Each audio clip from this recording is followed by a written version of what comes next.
ایک حدیث البتہ صحیح ہے، صحیح سند کے ساتھ، فضائل صحابہ کتاب ہے، احمد بن حنبل کی یہ روایت میں نے وہ 72 حدیث میں بھی شامل کی ہے کہ سیدنا علی رضی اللہ تعالیٰ عنہ کہتے ہیں کہ میری وجہ سے 2 گروہ گمراہ ہوں گے اور میری وجہ سے 2 گروہ دوزخ میں جائیں گے، ایک میری محبت میں غلوف کر کے اور ایک میری دشمنی میں غلوف کر کے۔ تو یہ سیدنا علی کا قول ہے، اور یہ محدثین کا پیٹ رول ہے کہ اگر کسی صحابی کا قول غیبی خبر سے متعلق ہو تو یہ امپلائیڈ ہوتا ہے کہ یہ نبی کے بتانے پر ہی موقوف ہے، یعنی نبی نے خبر دی ہے تب ان کو یہ مستقبل کی خبر پتہ ہے، ورنہ نبی کے علاوہ تو کسی کے پاس علم غیب نہیں نہ ہوتا اللہ تعالیٰ کی طرف سے۔ کوئی اور شخص تو یہ دعویٰ نہیں کر سکتا میرے اوپر وحی نازل ہوتی ہے، تو نبی کو جتنا اللہ تعالیٰ علم غیب دیتا ہے، غیب پر اطلاع دیتا ہے، وہ امت تک پہنچا دی جاتی ہے۔ تو سیدنا علی جب یہ قول بیان کر رہے ہیں تو یقیناً یہ موقوف ہے نبی صلی اللہ علیہ وسلم کے بتانے کے اوپر۔ تو یہ 2 ایکسٹریم رویے امت میں آج تک موجود ہیں۔ لیکن اب مسئلہ یہ ہوتا ہے کہ چونکہ فرقہ واریت ہو جاتی ہے تو اہل سنت سے اگر آپ پوچھیں گے وہ کہیں گے جی وہ جس دوزخ میں جس گروہ نے جانا ہے نا وہ یہ رافضی شیعہ ہیں، دیکھیں سیدنا علی کے بارے میں کتنا غلو کرتے ہیں۔ اچھا آپ شیعہ سے جا کے پوچھیں وہ کہیں گے جس بندے جنہوں نے حضرت علی کی دشمنی میں دوزخ میں جانا ہے وہ اہل سنہ ہے۔ یہ دیکھیں کہ یہ حضرت علی کی جب شان بیان ہونی شروع ہوتی ہے تو یہ شیعت کا فتویٰ لگا دیتے ہیں۔ ٹھیک ہے، تو یہ دونوں ایکسٹریم رویے ہیں۔ اہل سنت کے ہاں بھی ناسبی موجود ہیں جو سیدنا علی سے بغض رکھتے ہیں، آج تک موجود ہیں، اور ان کی زیادہ تر تعداد جو ہے وہ اہل حدیث اور دیوبند مکتبہ فکر کے اندر موجود ہے۔ آپ کچھ بریلیوں میں بھی ایک کا دکا دانے آنے شروع ہو گئے ہیں، اور اسی طریقے سے جو رافضیوں کی اکثریت ہے وہ اہل تشیع کے ہاں پائی جاتی ہے جو کہ سیدنا علی کے بارے میں غلو کرتے ہیں۔ اہل سنت کا درمیان میں مسلک ہے اس حوالے سے، اور اس میں میں وہ امام شافعی کا شعر کوٹ کروں گا ضرور، جو انہوں نے دیوان الشافعی ان کا اپنا دیوان چھپا ہوا ہے، اس میں کوئی سند کی ضرورت نہیں ہے، اور تمام ائمہ محدثین نے اپنی حدیث کی کتابوں میں اس قول کو نقل کیا ہے، اسماء الرجال کی کتابوں میں اس قول کو نقل کیا ہے۔ امام ذہبی رحمہ اللہ نے جو امام ابن تیمیہ کے شاگرد ہیں انہوں نے بھی نقل کیا، امام ابن تیمیہ نے بھی نقل کیا، اور امام ابن کثیر نے بھی، اور باقی سارے ائمہ نے، ابن حجر اسقلانی نے بھی، کہ امام شافعی فرمایا کرتے تھے ان کان رفضا حب آل محمد صلی اللہ علیہ وسلم، اگر آل محمد کی محبت کا نام رافضی یا شیعہ ہونا ہے فَلْيَشْهَدِ الثَّقَلَانِ أَنِّي رَافِضِي، تو جن و انس گواہ ہو جاؤ اس بات پہ کہ میں رافضی ہوں۔ کہ اگر سیدنا علی سے محبت کا نام شیعہ ہونا ہے اور تم مجھے بلیم کرتے ہو کہ میں علی سے محبت کیوں کرتا ہوں، آل محبت سے محبت کیوں کرتا ہوں، اس کی بنیاد پہ تم مجھے شیعہ کہتے ہو، تو گواہ ہو جاؤ میں شیعہ ہوں۔ اور میں نے اس میں پھر ایڈ کیا ہے کہ اگر آج امام شافعی زندہ ہوتے تو میں کہتا کہ شیخ صاحب آپ میرے بھی کچھ اشعار اس میں ایڈ کر لیں۔ آپ نے تو کہا نا کہ اگر اہل بیت کی محبت کا نام رافضی یا شیعہ ہونا ہے تو میں ہوں رافضی، تو میں یہ کہتا ہوں کہ اگر نبی صلی اللہ علیہ وسلم کی محبت کا نام اگر وہ غلوف کے درجے میں نہ ہو، بریلوی ہونا ہے تو میں بریلوی ہوں۔ اگر صحابہ کرام سے عقیدت کا نام اگر غلوف کے درجے میں نہ ہو، یہ شرط ہے، ادھر بھی معصومیت نہ کلیم کر دی جائے دیوبند کی طرح، اگر اس کا نام دیوبندی ہونا ہے تو میں دیوبندی ہوں۔ اور اگر کتاب و سنت کے منہج کو اور اجماع کو حجت مانتے ہوئے فائنل اتھارٹی ماننا اور اس کے مقابلے پر کسی کی بات کو حجت نہ سمجھنا اہل حدیث ہونا ہے تو میں اہل حدیث ہوں۔ تو یہ صرف ایک سمجھانے کے لیے ایک جملوں کے طور پر ہے، باقی الحمدللہ ہم مسلمان ہیں اور ہمیں اسی پر فخر محسوس کرنا چاہیے۔ اللہ تعالیٰ نے ہمیں مسلم پیدا فرمایا ہے، وَسَمَّاكُمُ الْمُسْلِمِينَ، اس نے نام بھی ہمارا مسلمان رکھا ہے، ہمیں اسی پہ فخر محسوس کرنا چاہیے۔ باقی جو یہ فکر کی بات ہوتی ہے، اگر اصحاب الحدیث یا اہل السنہ کی فکر محدثین نے استعمال کی تو یہ فکر کے طور پر تھا، کبھی یہ مسجدوں کے باہر اس طریقے سے تفریق نہیں کی جاتی تھی جس طرح آج کل ہو چکی ہے، اور آج کل بھی ہر جگہ نہیں ہے، پورے سعودیہ میں اس طرح کی تفریق نہیں ہے کہ مسجد کے باہر آپ کو اس طرح کی چیزیں ملیں، یا ملیشیا کے اندر جن ملکوں کے اندر تھوڑی ہوش آئی ہے تو ان چیزوں سے چیزیں پاک ہیں۔ اور ایون ہمارے جو یورپ اور امریکہ کے اندر اگرچہ فرقوں کے نام پہ مسجدیں بنی ہیں لیکن کم از کم وہاں پہ اتنی ٹالرنس ہے کہ لوگ تمام کے تمام لوگ ایک جگہ پہ نماز پڑھتے ہیں، ایک دوسرے کے پیچھے نماز پڑھ لیتے ہیں۔ یہ یہاں پر لعنت ہے انڈیا، پاکستان اور بنگلہ دیش کے گندے کلچر کے اندر کہ یہاں پر لوگ جو ہیں وہ مطلب اس طرح فرقوں میں بٹے ہوئے ہیں کہ ایک دوسرے کے پیچھے نماز بھی نہیں پڑھتے۔ آج بھی مجھے ایک بھائی کا فون آیا، اکثر لوگ سوال کر رہے ہوتے ہیں فلاں کے پیچھے نماز ہو جاتی، فلاں کے پیچھے نماز ہو جاتی، میں ان کو ایک ہی جملہ بولتا ہوں کہ میرے بھائی جس کو آپ کافر نہیں کہہ رہے نا اس کے پیچھے نماز ہو جاتی ہے۔ آپ نے اگر یہ اناؤنسمنٹ کرنی ہے کہ اس کے پیچھے نماز نہیں ہوتی تو اس کو پہلے کافر ڈکلیئر کریں گے۔ اگر آپ میں یہ جرت نہیں ہے نا، آپ مسلمانوں سے سمجھ رہے ہیں نا، अहलुल बिदा समझ रहे हैं, कलमा को मुशरिक समझ रहे हैं, कुछ भी समझ रहे हैं, काफिर कहने की आपको जुर्रत नहीं है ना, तो समझ ले कि वो मुसलमान है। अब वो मुसलमान है, वो अहले बिदत में से भी हो सकता है, कलमा को मुशरिक भी हो सकता है, ठीक है, कुछ भी हो सकता है, जब तक वो काफिर नहीं है उसके पीछे नमाज दुरुस्त है। ये है बिल्कुल मोटा सा फार्मूला।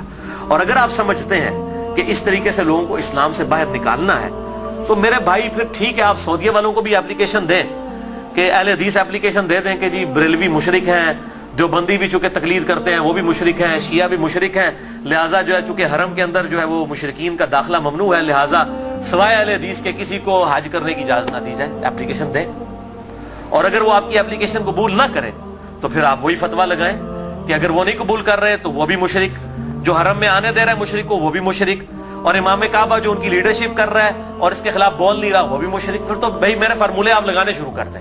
असल में सबको ये बात पता है, ये तकरीरों में जोश में आके किताबों में इस तरीके से जोश में चीजें लिख देते हैं, पता इनको भी है कि इस्लाम से नहीं निकाला जा सकता। जिनको इस्लाम से निकालना था ना, उम्मत ने इत्तेफाक करके उनको इस्लाम से निकाल दिया है, वो है कादियानी। उनके बारे में सब ने इत्तेफाक किया हुआ है।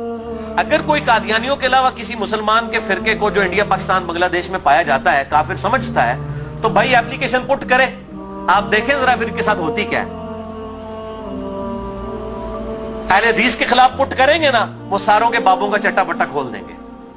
आप बरेलवियों के खिलाफ पुट करेंगे, बरेलवी अहले हदीस देवबंद शिया के बाबों का चट्टा बट्टा खोल देंगे। शिया के खिलाफ पुट करेंगे ना, वो इनके सारे बाबों को नंगा कर देंगे। देवबंदियों के खिलाफ बात करेंगे, वो इनके बाबों को नंगा कर देंगे। क्यों? कि सबके पास थोक के हिसाब से एक दूसरे के खिलाफ गुमराह कुन नजरियात जो है ना किताबों के अंदर मौजूद है। ठीक है, ये इतना सीधा मामला नहीं है, इसको जिस तरीके से समझा जाता है। तो ये मेरे भाइयों बहुत क्रिटिकल इशू है। जिसको आप काफिर नहीं कह रहे उसके पीछे आपकी नमाज बिल्कुल दुरुस्त है। या जुर्रत करें काफिर कहने की, फिर अगली बात करें। अगर आप ये जुर्रत नहीं कर रहे तो यकीनन आप मुसलमान समझ रहे हैं, एक दूसरे के पीछे नमाजें भी पढ़ते हैं, पढ़ें, एक दूसरे के साथ निकाह भी करें, एक दूसरे के साथ मामलात भी करें, इल्मी तरीके से एक दूसरे के साथ मामलात को आगे लेके चलें। बाकी तो हालत ये हो चुकी है मेरे भाई के यहां तो एक फिरके के जो लोग हैं उनमें कितनी पार्टी बाजी है। एक घर के अंदर एक फिरके के लोग हैं, उनमें पार्टियां मौजूद हैं। कोई एक जमात के साथ है, कोई दूसरी जमात के साथ है। वो कहता जी कुर्बानी दी खाल मैं उन्होंने देनी है, वो कहता मैं उन्होंने देनी है। और मौलवी दा वास चले तो तुम्हारी भी खाल के ला के ला जाए ईद वाले दाड़े। बिल्कुल कई लोग ऐसे मिले हैं, वो कहते हैं जी हम 2 बकरे इसलिए देते हैं कि जी वो हमने एक जो है वो इस पार्टी को देना है, दूसरी पार्टी को देना है, वरना वो नाराज हो जाएगी। और दोनों का मसले एक ही है। और इसके अलावा सियासी बुनियाद भी जो डिवीजन हुई है वो अलग से है। तो डिवीजन तो बहुत ज्यादा है। और फिर कहते हैं जी वो हम आपस में एक दूसरे को गुमराह तो नहीं समझते, गुमराह नहीं समझते। तो मेरे भाई एक दूसरे का इस लेवल तक आप रद्द करते हैं कि मस्जिदें छीन लेते हैं एक दूसरे से। अगर गुमराह समझ रहे तो तभी मस्जिद छीनते हैं ना। मस्जिद क्यों छीनी जाती है कि मेरे वाले करें? तो या सीधा सीधा पब्लिक को बताएं कि ये मस्जिद जो है ये हमारे चंदे बटोरने के अड्डे हैं। तो चूंकि इधर से हमने चंदे बटोरने होते हैं, आपकी चमड़ियां उतारनी होती हैं, इसलिए हम मस्जिदें आपसे छीन रहे होते हैं। तो बताएं पब्लिक को, यही बात हो सकती है ना। तो या फिर अगर ये नहीं कह रहे तो आप फिर जाहिर है दूसरों को गुमराह समझ रहे हैं। गन पॉइंट के ऊपर एक दूसरे की मस्जिदें छीनते हैं, लड़ाइयां करते हैं और फिर कहते हैं जी हम एक ही हैं। कोई एक नहीं होते मेरे भाई। देवबंद का ममाती गिरोह, हयाती गिरोह, इतने एक्सट्रीम इख्तलाफात हैं आप सोच भी नहीं सकते। बरेलवियों के अंदर आप आ जाएं, दावत इस्लामी को देख लें और डॉक्टर तैयब कादरी साहब और सैफियों की पार्टी जमीन के आसमान की इख्तलाफात है। अहले हदीस के अंदर आप आ जाएं, वहां पे जमात दावा को देख लें, जमीयत अहले हदीस को देख लें, जमीन आसमान की इख्तलाफात है। मैं तो मतलब जिन्होंने कहते ना कि पंजाबी मुहावरत दाइयां को नहीं ढिड छुपे होते, मैं तो सारे नाल रहा, मुझे तो पता है इनकी सबकी क्या सूरत हाल है। चंदों की बुनियाद के ऊपर लड़ाइयां होती हैं और बाज़ औक़ात जो है वो असला तक निकाल लिया जाता है, मस्जिदों के ऊपर कब्जा कर लिया जाता है, मस्जिदें बंद हो जाती हैं। हमारे खुद इस्लामाबाद में एक अहले हदीस की मस्जिद 1 साल तक बंद रही है, सिर्फ 2 पार्टियों के झगड़े की वजह से। और फिर अल्टीमेटली जो है वो बड़ी मुश्किल के साथ इशू जो है वो रिजॉल्व हुआ। और इस हद तक हो गई कि इमाम मस्जिद को धमकी लगाई जाती थी, अगर तूने उधर जाके इमामत कराई ना तो तेरी लता बांध देंगे, इस लेवल तक। और उस मस्जिद के दाएं तरफ एक पार्टी ने खैमा लगाया, बाईं तरफ एक पार्टी ने खैमा लगाया, दोनों जो है वो नमाजें पढ़ा रहे हैं और दोनों ने अब स्पीकर लगाए हुए हैं और एक दूसरे की तरफ रुख किए हुए, नमाजी अंदर 4-5 ने। ये हालत है मौलवियों की। तो मैं ये समझता हूं कि इस्लाम के खिलाफ सबसे बड़ी साजिश जो है ना ये उलमा है।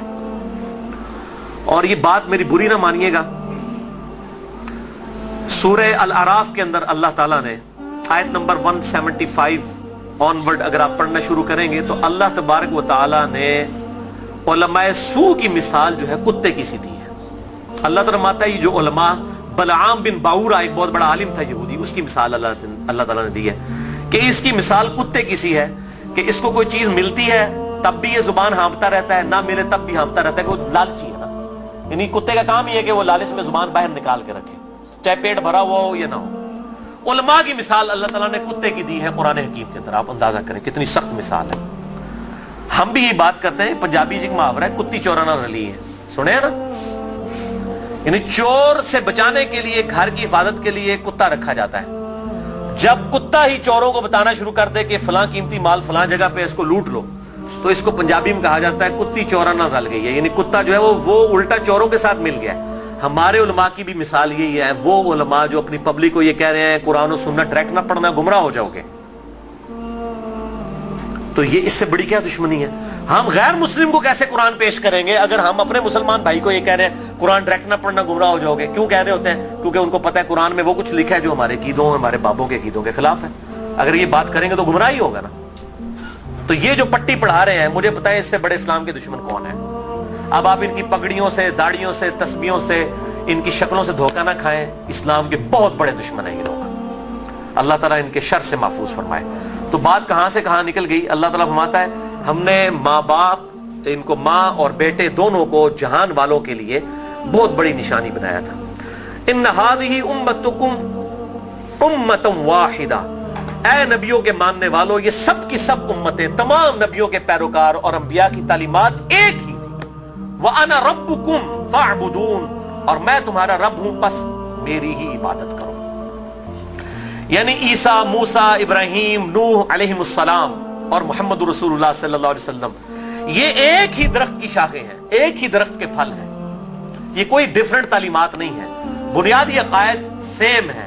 हाँ, वक्त के साथ साथ अल्लाह ताला ने शरीयत के अंदर कुछ तब्दीली की, लेकिन बुनियादी अकीदा तौहीद सब का सब एक, और वही अल्लाह ताला ने बात कर दी, व अना रब्बुकुम, और मैं हूं तुम्हारा रब, फअबुदून, बस मेरी इबादत करो। व तक़त्तअू अम्रहुम बैनहुम, मगर लोगों ने पारा पारा कर दिया आपस में दीन को। कुल्लुन इलैना राजिऊन, सब के सब को लौट कर हमारे पास आना है। अल्लाह ताला माता है हमने एक दीन दिया था लेकिन लोगों ने फिरके बना लिए।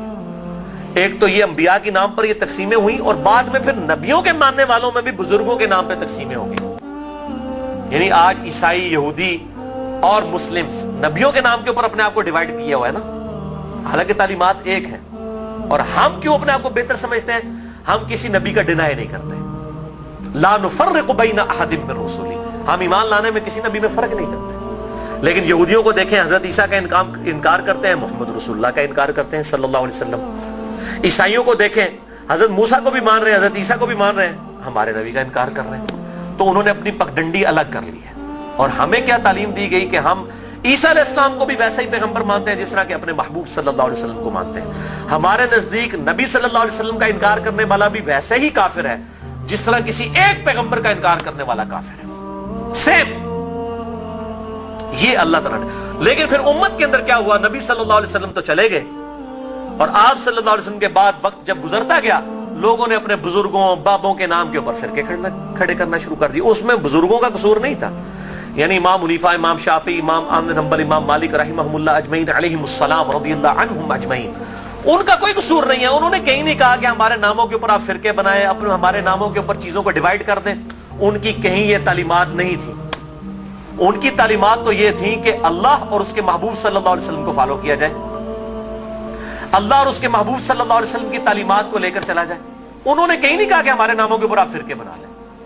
तो मैं उनको कंडेम नहीं कर रहा। आज जब हम ईसाइयों को कंडेम करते हैं, माअज़ल्लाह अस्तगफिरुल्लाह, हमें कभी गुमान भी नहीं होता कि हजरत ईसा अलैहिस्सलाम की हम तौहीन कर रहे हैं। हम तो कह रहे होते हैं क्रिश्चियनिटी गलत है, ईसा अलैहिस्सलाम तो वजीहन फिद दुनिया वल आखिरह, उनका कौन इनकार कर सकता है? उनसे तो हम मोहब्बत करते हैं, उनकी मोहब्बत को हम अपने ईमान का हिस्सा समझते हैं। लेकिन इन बुजुर्गों के नाम के ऊपर फिरके बनना शुरू हुए, फिर आगे चलता रहा काम यहां तक पहुंचा कि अब आप देखें कि इस हालत तक बिगाड़ आ चुका है कि इंडिया पाकिस्तान के अंदर एक इमाम अबू हनीफा रहमहुल्लाह के नाम पे फिरका बनाने वाले लोगों की अपनी हालत ये हो गई है, उन्होंने अपने इधर जो 14वीं सदी के दो बाबे थे उनके नाम के ऊपर फिरके बना लिए, बरेलवी और देवबंदी। दोनों अपने आप को हनफी कह रहे हैं। دونوں اپنے آپ کو کہہ رہے ہیں کہ ہم امام حنیفہ کے پیروکار ہیں, اور دونوں ایک دوسرے کو ماشاءاللہ کافر بھی سمجھتے ہیں, گستاخ رسول بھی سمجھتے ہیں, مشرک بھی سمجھتے ہیں, ایک دوسرے کے پیچھے نمازیں پڑھنے کے قائل نہیں ہیں, اور اسی نام کے اوپر انہوں نے مسجدیں بھی الگ کر لی ہوئی ہیں. اور اس حد تک کہ آپ مسجد کے بارے میں دیکھتے ہو لکھا ہوتا ہے اہل سنت والجماعت, بریکٹ میں لکھا ہوتا ہے حنفی, پھر آگے مزید بریکٹ لگائی ہوتی ہے دیوبندی. یعنی آپ دیکھیں کہ کس لیول تک ڈیوائیڈ کر دیا, کس لیول تک ڈیوائیڈ کر دیا امت کو. تھوڑا آگے ہو جائے, آگے ہو جائے, آگے جائے. اور میں حیران ہوتا ہوں کہ انڈیا کے 2 شہروں کی بنیاد کے اوپر امت کو ڈیوائیڈ کر دیا. یہ دیوبند اور بریلی انڈیا کے 2 شہر ہیں, اس کے نام کے اوپر ڈویژن کر دی ہوئی ہے. یہی حال اہل حدیث کا ہے. کبھی اپنے آپ کو اہل حدیث کہیں گے, کبھی سلفی کہیں گے, کبھی کہیں گے غربا اہل حدیث, کبھی کچھ. کس لیول تک بگاڑ آ گیا. حتیٰ کہ اگر آپ اب یورپ میں چلے جائیں تو وہاں 2 فرقے بن چکے ہیں, اہل حدیث اور سلفی. اور سلفیوں میں بھی 2 ہیں, ایک تقلیدی سلفی ہیں اور ایک غیر مقلد سلفی ہیں. اور ابھی ایک اور شوشہ چھوڑا ہے مدخلی. یہ ایک اور فرقہ جو ہے وہ عرب کے اندر نکلا ہے, جو کہ اپنے علاوہ سب کو کہتا ہے کہ یہ اہل حدیث سے خارج ہیں, ہم کوئی بہت بڑے اہل حدیث ہیں. یہی ہوتا ہے میرے بھائیوں, جب یہ پارٹی بازی شروع ہوتی ہے نا, اس کا انجام یہی ہوتا ہے. خدا کے لیے اس طرف واپس آ جائیں جہاں ہمارے محبوب صلی اللہ علیہ وسلم ہمیں چھوڑ کر گئے تھے. ہوا سماکم المسلمین من قبل وفی ھذا. اللہ کے پیغمبر ابراہیم علیہ السلام نے اس قرآن کے نزول سے پہلے تمہارا نام مسلم رکھ دیا تھا, اور اس کتاب میں وفی ھذا اللہ نے بھی انڈورس کر دیا اپنے آپ کو مسلمان کو. کیوں اپنے آپ کو ڈیوائیڈ کرتے ہو؟ کس لیول تک ڈویژن کرو گے؟ پہلے کہتے تھے جی اگر ہم سنی شیعہ کی ڈویژن نہیں کریں گے تو پتہ کیسے چلے گا, چلو جی وہاں بھی مسئلہ حل ہوا. پھر آگے گئے جی نہیں, اگر ہم حنفی شافی مالکی حنبلی اہل حدیث نہیں کریں گے پتہ کیسے چلے گا, چلو وہاں بھی مسئلہ حل ہو گیا. پھر آگے نہیں جی اہل حدیث میں بھی اتنی پارٹیاں تھیں تو ہم سلفی کہیں گے تو تب پتہ چلے گا. میرے بھائی یہ جتنی دمیں لگائی ہوئی ہیں نا, میں ان کو دمیں کہتا ہوں, یہ آپ دمیں لگاتے چلے جائیں, اس کی کوئی اینڈ نہیں ہے, سوائے اس کے کہ امام مالک رحمہ اللہ کا قول ہے, وہ فرمایا کرتے تھے اس امت کے آخری حصے کی بھی ہدایت ویسے ہی ہوگی جس طرح کے ابتدا کے حصے کی ہوئی تھی. صحابہ کرام علیہم رضوان, اہل بیت, بریلوی, دیوبندی, اہل حدیث, شیعہ, اہل سنت اس تفریق سے بہت بالا تھے. آج بھی الحمدللہ وہ مسلمان اس پیٹرن کے اوپر. مجھے کہتے ہیں لوگ جی وہ آپ کس فرقے سے ہیں, میں کہتا ہوں جی میں اس گروہ میں شامل ہوں. فرقہ تو ہے ہی اسلام میں حرام, ٹھیک ہے. اللہ تعالیٰ نے واضح طور پہ فرما دیا ہے کہ ان الذين فرقوا دينهم وكانوا شيعا لست منهم في شيء. اے نبی, جنہوں نے دین میں فرقے بنائے اور اپنے آپ کو گروہوں میں بانٹ لیا, آپ کا ان سے کوئی تعلق ہی نہیں ہے. سورۃ الانعام آیت نمبر 159. اس طریقے سورہ آل عمران کے اندر ہے واعتصموا بحبل اللہ جميعا ولا تفرقوا. اللہ کی رسی یعنی قرآن کو, صحیح مسلم میں آتا ہے غدیر خم کی حدیث میں کہ یہ قرآن ہے اللہ کی رسی, اس کو مضبوطی سے پکڑ لو, فرقوں میں مت بٹو. پھر پوچھ رہے ہوتے ہیں فرقہ کون سا ہے, تو میں پھر آخر میں تنگ آ کے کہتا ہوں میرے بھائی میرا وہی گروہ ہے جو صحابہ کرام کا تھا. اگر صحابہ بریلوی تھے تو میں بریلوی ہوں, اگر صحابہ دیوبندی تھے تو میں دیوبندی ہوں, اگر صحابہ اہل حدیث تھے تو میں اہل حدیث ہوں, اگر وہ شیعہ تھے تو میں شیعہ ہوں. وہ کہتے ہیں نہیں جی صحابہ تے مسلمان ہی سن, لیکن ہون لوڑ پیندی ہے. تو میں کہتا ہوں میرے بھائی آج ضرورت کس طرح پڑ رہی ہے؟ اگر آج ضرورت پڑ رہی ہے تو نبی صلی اللہ علیہ وسلم کا کام تھا یہ امت کو بتا کے جاتے کہ میرے بعد یہ ہوگا, تو جو اس فرقے کا نام ہوگا وہ صحیح ہوگا. بتائیں, صرف ایک بات آپ نے فرمائی, الجماعہ کو پکڑ لینا, امت کی مین سٹریم کو. اور میں آپ کو بتاؤں امت کی مین سٹریم جو ہے نا, عام مسلمان, وہ فرقہ واریت سے بالکل لا تعلق ہو چکا ہے. اور خصوصاً ابھی جو نیو مسلم ہیں وہ اپنے آپ کو مسلمان محسوس کرنے میں ہی فخر محسوس کرتے ہیں, الحمدللہ. تو اللہ تعالی ہمیں توحید پر بھی کاربند رکھے اور توہین رسالت سے بھی بچائے, نبی صلی اللہ علیہ وسلم کی سچی عقیدت نصیب فرمائے, اپنی موت سے پہلے اپنی قبر و آخرت کی تیاری کرنے کی توفیق عطا فرمائے. سبحانک اللہم وبحمدک اشہد ان لا الہ الا انت استغفرک واتوب الیک وما علینا الا البلاغ المبین.